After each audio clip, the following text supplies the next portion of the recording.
Assalamualaikum warahmatullahi wabarakatuh. Shalom, Om Swastiastu, Namo Buddhaya, Salam Kebajikan. Perkenalkan, nama saya Marlingga Tigis dari Universitas Widyagama Mahakam Samarinda, Fakultas Ekonomi, Program Studi Manajemen, kelas 5B. Video ini saya buat untuk memenuhi tugas ujian akhir semester mata kuliah Technopreneurship. Pada video ini, saya akan membahas terkait dengan bagaimana sejarah dan juga perkembangan dari salah satu startup, yaitu TaniHub. TaniHub adalah startup e-commerce yang menghubungkan antara petani dengan konsumen. TaniHub sendiri didirikan oleh Mikhail Jovan Sugianto pada tahun 2016. Mikhail Jovan Sugianto lahir di Bandung pada tanggal 1 November 1993.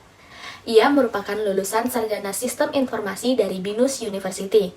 Pada tahun 2016, Mikhail memulai perjalanan kewirausahaannya dengan mendirikan TaniHub Group sebagai usaha rintisan di bidang agritech yang fokus pada pengembangan teknologi untuk mendukung pertanian. Dengan peran ganda sebagai co-founder dan juga production manager, Mikhail berhasil membawa TaniHub Group menjadi pemimpin di industri ini.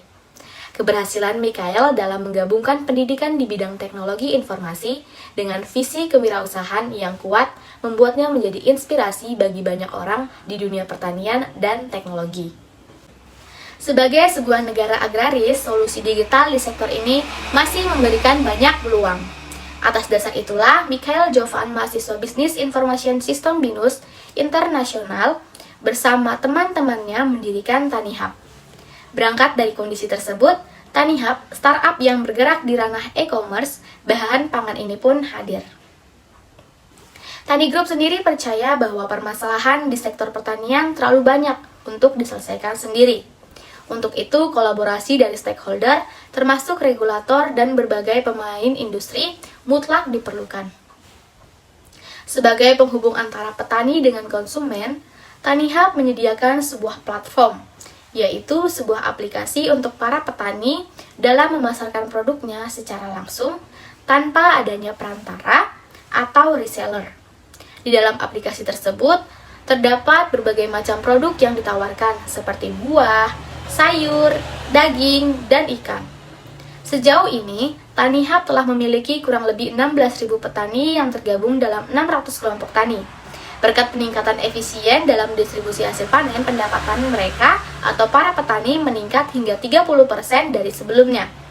Untuk pengedaran dari platform ini, TaniHub pihak mereka menggunakan beberapa cara dalam memperkenalkan aplikasi mereka ke masyarakat luas, khususnya para petani. Adapun cara mereka yang pertama, yaitu melakukan sosialisasi secara langsung dengan para petani dan masyarakat, agar mereka mengerti dari fungsi aplikasi tersebut. Cara selanjutnya dengan bantuan media offline dan online, seperti surat kabar, majalah, internet, iklan televisi, serta dengan media radio. Selain dari aplikasi secara langsung, TaniHub juga melakukan pengedaran penjualan dengan bekerja sama dengan beberapa platform online seperti Tokopedia, Lazada, Blibli, dan sebagainya. Sehingga diharapkan TaniHub dapat dikenal oleh masyarakat luas seluruh Indonesia. TaniHub juga bekerja sama dengan sebuah perusahaan yang dikenal dengan nama Modalku, dengan menghadirkan layanan yang bernama Supply Chain Financing atau SCF. SCF ini sendiri merupakan pinjaman yang diberikan kepada para petani, nelayan, dan peternak yang sudah bergabung ke dalam platform TaniHub tetapi sedang tidak memiliki modal. Ide dasar yang ditetapkan oleh founder TaniHub ini berawal sejak masih kuliah ketika Mikhail dan teman-temannya sering mengadakan perjalanan ke daerah pertanian di wilayah Bogor bahkan sampai ke Yogyakarta.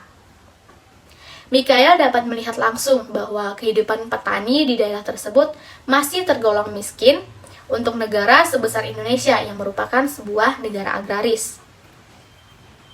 Keinginan pria kelahiran Bandung 1 November 1993 ini terwujud saat mengikuti Startup Weekend pada tahun 2015 di Conclave Working Space pada Jakarta Selatan. Melalui perkembangan teknologi yang cukup pesat, khususnya di Indonesia serta maraknya bisnis yang fokus pada e-commerce, Jovan memanfaatkan perkembangan teknologi itu untuk menciptakan sebuah platform yang mampu membantu mengatasi permasalahan yang saat ini dialami oleh para petani Indonesia. Bisnis modal Tani Hub termasuk cukup sederhana, di mana para petani yang punya produk dapat bergabung dengan Tani Hub. Kemudian, nantinya produk dari mereka akan didistribusikan ke konsumen yang memesan lewat aplikasi yang dilakukan oleh Tani Hub. Untuk konsumen sendiri, konsumen tinggal mengunduh aplikasi Tani Hub untuk memesan lewat e-commerce tersebut.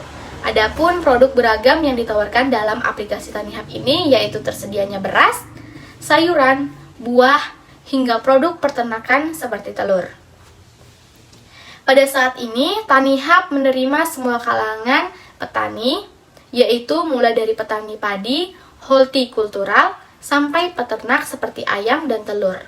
Tani Hub juga tidak membatasi skala usahanya di mana harus minimal berapa.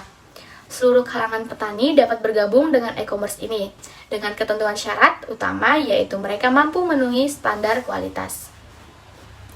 Syarat kualitas itu tidak susah, jadi petani akan memanen hasil panen mereka di umur yang tepat.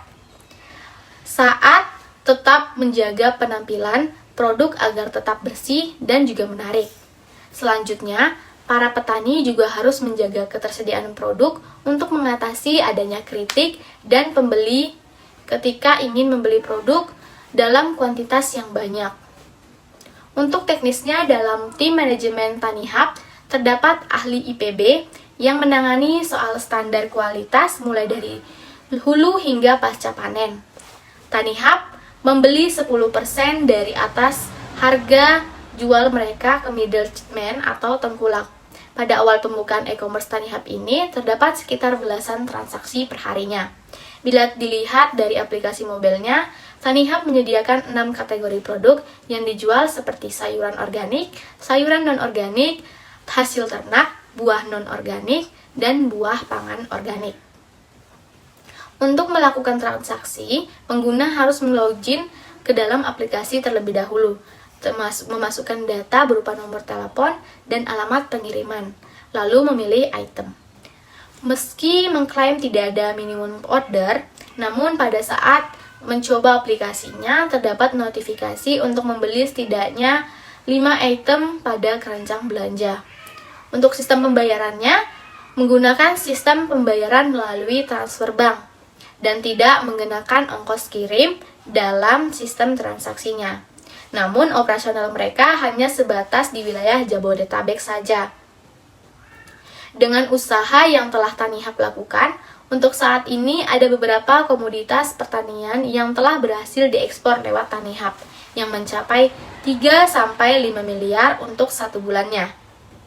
Kehadiran Tani Hub di kalangan petani pun faktanya mampu memotong rantai pasok bahan pangan ke konsumen yang membuat pendapatan petani naik hingga 30%. Kenaikan pendapatan ini disebabkan pembeli produk dari petani tadi adalah kalangan korporasi seperti supermarket, restoran, catering, dan UMKM yang membeli produk mereka dalam jumlah yang besar. Pada awal juga, Tani Hub sudah memasukkan agenda di mana Tani Hub membuat payungnya dengan koperasi, namanya KOSPAN, Koperasi Pangan Nusantara. Ini adalah untuk menjawab situasi dan kondisi seperti gagal panen, akibat hama dan bencana alam. Anggotanya selain petani, ada konsumennya juga, di mana nantinya bisa menawarkan barang dan jasa untuk petani. Sehingga nantinya hubungan antara Tani Hub, petani dan konsumen adalah dapat disebut sebagai mitra usaha. Selain itu, mereka juga mendirikan sebuah layanan baru yang bernama Tanifan pada Januari 2017, yang merupakan layanan crowdlending yang dapat mengaitkan petani dengan para pemberi modal. Sehingga dengan adanya layanan ini, diharapkan para petani yang memiliki masalah modal dan tidak dapat meminjam modal langsung ke bank, dapat tetap bekerja dengan baik tanpa takut akan kendala modal. Sejak didirikannya pada tahun 2017, Tanifan telah menyalurkan lebih dari 20 miliar ke 34 baik produk online dan juga offline. Pada awal perkenalan, platform itu sendiri Tanihub harus rela mengeluarkan biaya baik dalam pembuatan aplikasi dan website dan dalam pemberlakuan promosi. Hal itu harus dilakukan untuk mengembangkan bisnis tersebut agar dapat dikenal oleh masyarakat luas, sehingga mampu bersaing di tengah-tengah bisnis e-commerce khususnya di bidang pertanian.